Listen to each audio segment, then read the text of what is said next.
Halo, selamat datang kembali di penelusuran mendalam kita. Hari ini kita mau bahas sesuatu yang menurut saya pribadi cukup mencuri perhatian ya. Ini bab 4 dari materi yang Anda bagikan. Judulnya Signifikansi 20 kalori sehari. Hmm, 20 kalori. Langsung mikir kan, masa sih segitu penting? iya betul. Judulnya memang provokatif ya. Kita kan sering banget dengar soal berat badan itu ya. Simpel aja, kalori masuk lawan kalori keluar. Betul, model Chico itu. Logikanya, kalau kita makannya sedikit lebih banyak dari yang dibakar, ya berat badan naik. Kalau sebaliknya, ya turun. Iya, Kedengerannya masuk akal banget. Makanya banyak saran kesehatan ya basisnya itu. Kalau kita bisa, katakanlah ngurangin dikit aja makan atau gerak dikit aja lebih banyak tiap hari, harusnya aman dong berat badan. secara teori, iya. Model kalori masuk keluar ini, Chico, memang sangat menarik karena simple dan kelihatan mekanistik gitu ya, kayak hukum fisika aja. Puluhan tahun ini jadi andalan lah buat memahami obesitas. Tapi, bab 4 ini, cerdas dia. Dia pakai logika Chico itu sendiri. Oh, dibalikin gitu ya? Iya, dibalikin untuk nunjukin sebuah paradoks yang cukup mengganggu lah. Dan fokusnya cuma ke angka yang kelihatannya sepele banget. 20 kalori sehari. 20 kalori. Saya pas baca judulnya, jujur aja mikir, apa sih istimewanya? Kecil banget gitu loh. Justru itu. Tapi justru di situ ya kekuatannya. Mari deh kita bedah bareng-bareng. Kenapa angka sekecil ini bisa jadi kunci buat mempertanyakan pemahaman kita soal kenapa sebagian orang gemuk, sebagian lagi enggak. Oke, kita bongkar ya logika hitungannya. Ini kan dijelasin di bab ini. Kita sering denger nih kalau mau nurunin berat badan, misal 1 pon lemak, itu kan sekitar setengah kilo kurang dikit ya. Sekitar 3.500 kalori energi. Nah iya, perlu defisit 3.500 kalori. Jadi kalau targetnya turun 1 pon seminggu, sarannya kan potong 500 kalori per hari. Betul, 500 kali 7 hari pas 3.500. Itu kan sisi nurunin berat badan. Nah, penulis bab ini kemudian membalik logikanya. Gimana kalau kita lihat dari sisi kenaikan berat badan? Oke, Mereka nanya gini, kalau naik berat badan itu prosesnya pelan, akumulasi lemak bertahap selama bertahun-tahun. Misalnya nih ya, orang nambah berat 50 pounds, sekitar 22-23 kilo lah ya, selama 20 tahun. Kan banyak tuh yang ngalamin kayak gitu. iya umum itu. Nah, rata-rata kelebihan kalori harian yang dibutuhin buat nambah segitu banyak itu berapa? Wah, kalau pakai hitungan Cico yang sama, 50 pon lemak berarti 50 kali 3.500 kalori ya, 175.000 total. Betul. Dibagi 20 tahun. 20 tahun itu kan sekitar 7.300 hari. 175.000 dibagi 7.300. Hasilnya? Kecil banget pasti. Tepat. Hasil hitungannya kalau di bab itu sekitar 24 kalori per hari. Tapi ya untuk gampangnya penulisnya bulatkan jadi 20 kalori per hari. 20 kalori. Angka ini bukan angka saklek biologis ya, tapi lebih ke ilustrasi aja, pakai logikanya Cico itu sendiri. 20 kalori sehari, biar Anda benar-benar kebayang nih seberapa kecilnya, di bab itu dikasih perbandingan yang oke banget. Katanya itu lebih sedikit dari 1 gigitan kecil aja dari hamburger atau croissant. Kurang dari 60 ml atau ya seperempat gelas kecil lah, minuman kayak Coca-Cola, Pepsi, atau bir. Sedikit sekali itu. Atau mungkin cuma 2 atau 3 keping keripik kentang. Wah, Atau setara 3 gigitan apel. Bener-bener jumlah yang gampang banget kelewat dalam sehari kan? banget. Gampang banget. Kalau dilihat dari total asupan harian, ya hampir nggak ada artinya. Untuk wanita parubaya yang aktivitasnya ringan, 20 kalori itu kurang dari 1% total kebutuhan hariannya. Kurang dari 1%. Iya, buat pria yang mirip profilnya, lebih kecil lagi malah, kurang dari 0,5%. Ini margin kesalahannya tipis banget. Nah, disinilah argumen intinya mulai kelihatan ya. Kalau memang modal Chico ini penentu utama berat badan kita. Iya, Dan kelebihan sekecil 20 kalori sehari aja, yang gampang banget terjadi tanpa sengaja, udah cukup bikin berat badan naik signifikan, pelan-pelan selama bertahun-tahun. maka pertanyaan logis berikutnya jadi, gimana caranya ada orang yang bisa tetap langsing? Nah, Kok bisa ada orang yang berat badannya stabil seumur hidup di tengah lingkungan makanan yang kayak sekarang ini? Melimpah ruah. Kalau pakai logika ini buat tetap langsing, itu orang harus bisa nyimbangin kalori masuk sama keluar dengan presisi yang luar biasa. akurat banget ya harusnya. Iya, Hari demi hari, tahun demi tahun, dengan margin kesalahan kurang dari 20 kalori itu tadi. Waduh, itu kedengarannya hampir mustahil nggak sih? Saya aja kalau iseng ngitung kalori seringnya melesetnya ratusan loh, bukan puluhan. Eh, eh. Ngebayangin harus akurat di bawah 20 kalori tiap hari, rasanya kok nggak realistis ya buat kebanyakan orang. Dan paradoksnya nggak berhenti di situ aja. Penulisnya juga nunjukin fenomena stabilitas berat badan pada orang yang udah kelebihan berat badan atau obesitas. Oh iya, Banyak dari mereka itu berat badannya, meskipun tinggi ya, tapi relatif stabil selama bertahun-tahun, bahkan puluhan tahun. Mereka nggak terus-terusan nambah gemuk gitu aja tanpa henti. itu poin bagus. Kalau teori Chico simple ini bener, dan mereka udah gemuk karena surplus kalori dulunya, kenapa mereka nggak terus aja nambah 20 kalori atau lebih tiap hari, jadi makin besar tanpa batas gitu? Iya kan? Fakta berat badan mereka stabil, itu kan artinya bahkan mereka pun entah gimana caranya berhasil nyimbangin energi dengan presisi yang lebih baik dari 20 kalori per hari itu. Gimana coba caranya? Pertanyaan ini ternyata udah lama loh. Di bab ini dikutip ahli fisiologi terkenal dari zaman dulu, Eugene Du Bois, tulisannya tahun 1936. Wah, lama banget ya. Iya, Du Bois bilang gini, ini relevan banget. Kita belum tahu mengapa individu tertentu menjadi gemuk.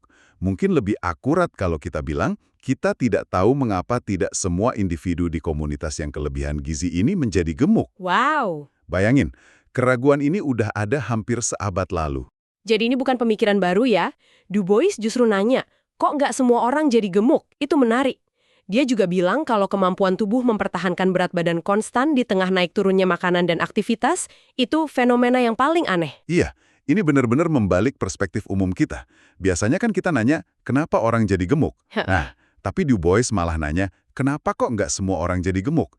Dan kenapa berat badan bisa stabil? Bener juga ya pertanyaannya. Tepat. Dan bab ini lanjut mengeksplorasi beberapa penjelasan yang mungkin masih dalam kerangka CICO, tapi ujung-ujungnya nunjukin keterbatasannya. Misalnya nih, apa kita secara sadar nyimbangin energi? Dengan mantau timbangan atau ukuran celana gitu? Mungkin sebagian orang iya sih, nyoba gitu. Mungkin ada yang nyoba, tapi seberapa efektif? Dan yang lebih penting, coba lihat hewan liar di alam. Mereka kan nggak punya timbangan, nggak punya cermin. Nggak ngitung kalori juga. Jelas nggak? Tapi umumnya berat badan dewasa mereka stabil banget sepanjang hidup. Kecuali mungkin ada siklus musiman ya. Iya, benar juga contoh hewan liar itu. Terus gimana dong dengan saran umum kayak makan secukupnya atau dengarkan tubuhmu? Apa itu mekanismenya? Bab ini nanya itu juga. Kalau makan secukupnya, artinya kita secara sadar terus-terusan makan sedikit kurang dari kebutuhan tubuh kita yang sebenarnya. Biar nggak naik berat badan gitu kan. Iya. Kenapa kita nggak semua pelan-pelan jadi kurus kering? Logika Chico kan bilang, kalau defisit kalori konsisten, sekecil apapun harusnya bikin berat badan turun terus. Tapi kan nggak gitu kejadiannya. Orang yang ngerasa makan secukupnya, berat badannya cenderung stabil. Betul, jadi makan secukupnya, secara sadar, itu kayaknya bukan jawaban utuhnya juga. Terus ada lagi contoh menarik yang sering diangkat juga termasuk di materi lain yang Anda bagikan kan, soal paradoks kemiskinan dan obesitas. Iya, benar. Gimana model Chico simple ngejelasin fenomena di beberapa populasi miskin, di mana kita bisa lihat orang dewasa yang obesitas, Iya. tapi hidup bareng anak-anak yang kekurangan gizi kronis, kurus, stunting gitu. Nah itu dia, kalau cuma soal jumlah kalori, harusnya kan aneh ya, kok bisa di komunitas yang sama, ada yang kelebihan kalori, dewasa obes, sama kekurangan kalori, anak kurang gizi, barengan. Susah dijelasin kalau Chico satu-satunya faktor. Ini nunjukin pasti ada faktor lain yang main. Mungkin jenis makanannya, mungkin metabolismenya, atau respons tubuh yang beda terhadap lingkungan yang sama. Bukan cuma soal total kalori aja. Oke, jadi intinya argumen 20 kalori tadi itu, kalau kita rangkum ya, fakta bahwa banyak orang tetap langsing, padahal teorinya susah banget ngimbangin energi sepresisi itu. 1. Terus, orang gemuk pun beratnya seringkali stabil, nggak naik terus. 2. Penjelasan kayak kontrol sadar atau makan secukupnya itu ada batasnya. 3. Fenomena kayak obesitas di tengah kemiskinan susah dijelasin cuma pakai Chico. 4. Semua ini nunjukin kalau asumsi CICO sebagai satu-satunya pengatur berat badan itu ya goyah lah ya. Tepat sekali. Jadi, perhitungan 20 kalori itu tujuannya bukan buat bilang angka pastinya segitu, tapi lebih kayak alat retorika buat nunjukin betapa nggak mungkinnya kita ngandalin penyeimbangan sadar atau nggak sadar yang super akurat itu buat ngatur berat badan kita. Jadi semacam pembuka argumen gitu ya? Persis. Ini maksa kita mikir. Kalau bukan cuma soal ngitungin kalori masuk keluar dengan teliti, pasti ada mekanisme pengaturan internal lain yang kerja di tubuh kita. Ah, oke. Mekanisme biologis yang otomatis ngatur penyimpanan atau pembakaran lemak. Nggak peduli ada fluktuasi kecil kalori harian yang nggak mungkin kita hindari. Kayak ada termostat internal buat lemak tubuh gitu ya? Sesuatu yang kerja di belakang layar buat jaga stabilitas, entah stabil di berat badan langsing, atau stabil di berat badan yang lebih tinggi. Yang nyoba mempertahankan tingkat lemak tubuh tertentu. Nah, bab ini, dengan paradoks 20 kalorinya itu, secara efektif bilang, kalau sistem internal ini pasti ada, dan perannya jauh lebih dominan daripada yang diakui model CICO sederhana. Oke, ini benar-benar ngubah cara pandang sih. Jadi, apa nih implikasi praktisnya buat Anda yang dengerin, yang mungkin lagi berusaha memahami berat badan? Kayaknya pesan utamanya, fokus kita mungkin terlalu sempit ya, kalau cuma di kalori aja. Betul, bab ini nggak bilang kalori nggak penting sama sekali ya, hukum termodinamika ya tetap berlaku. Tapi dia bilang, apa yang ngatur jumlah kalori masuk dan keluar itu jauh lebih kompleks daripada sekedar pilihan sadar atau kebiasaan makan yang gampang diubah. Kalau beda harian sekecil 20 kalori yang bisa hilang dalam satu suapan nggak sadar, nggak bisa ngejelasin pola naik berat badan dan stabilitas jangka panjang yang kita lihat. Maka fokusnya harus geser. Bukan lagi cuma nanya berapa banyak kalori, tapi faktor apa sih yang sebenarnya nyuruh tubuh kita nyimpen lemak lebih banyak atau ngebakarnya? Faktor apa yang ngatur termostat lemak tubuh kita itu? Wah, ini jadi buka pintu ke diskusi soal hormon ya, kayak insulin, leptin. Iya, hormon, jenis makanan juga, karbohidrat, lemak, protein, beda efeknya, genetika, mikrobioma usus kita, banyak faktor biologis lain. Jadi bukan cuma soal jumlah. Pertanyaan kuncinya jadi, apa yang mendorong lemak itu numpuk di tingkat sel dan hormonal? Kalau kita bisa paham mekanisme pengaturan internal ini, mungkin kita bisa nemu cara yang lebih efektif buat ngelola berat badan jangka panjang. Daripada cuma fokus ngitungin kalori yang presisinya aja udah hampir mustahil dicapai dan dipertahankan seumur hidup gitu ya. Tepat. Ini perubahan paradigma yang penting loh. Bukan berarti usaha kita nggak penting, tapi mungkin usahanya perlu diarahkan ke faktor-faktor yang lebih mendasar, yang mempengaruhi sistem pengaturan tubuh kita itu, bukan cuma angka kalori di piring. Oke. Tepat. Dan ini jadi landasan buat eksplorasi lebih lanjut di materi-materi berikutnya yang kemungkinan besar akan bahas faktor hormonal dan jenis makanan itu lebih dalam. Perhitungan 20 kalori ini jadi kayak pembuka mata aja, lubang kelinci yang ngajak kita nanya asumsi dasar dan cari pemahaman lebih dalam. Jadi pemikiran penutup nih buat Anda renungkan dari bab ini. Kalau bukan cuma soal disiplin ngitungin 20 kalori itu, apa dong sebenarnya yang paling nentuin jumlah lemak yang Anda bawa? Faktor biologis apa di dalam diri Anda yang mungkin kerja tanpa Anda sadari buat mempertahankan berat badan Anda sekarang? Suka atau nggak suka? Itu pertanyaan besar ya, yang mendorong kita lihat lebih jauh dari permukaan.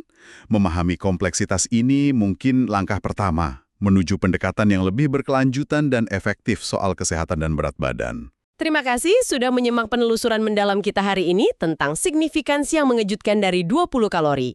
Semoga ini kasih Anda perspektif baru ya. Sampai jumpa di pembahasan berikutnya.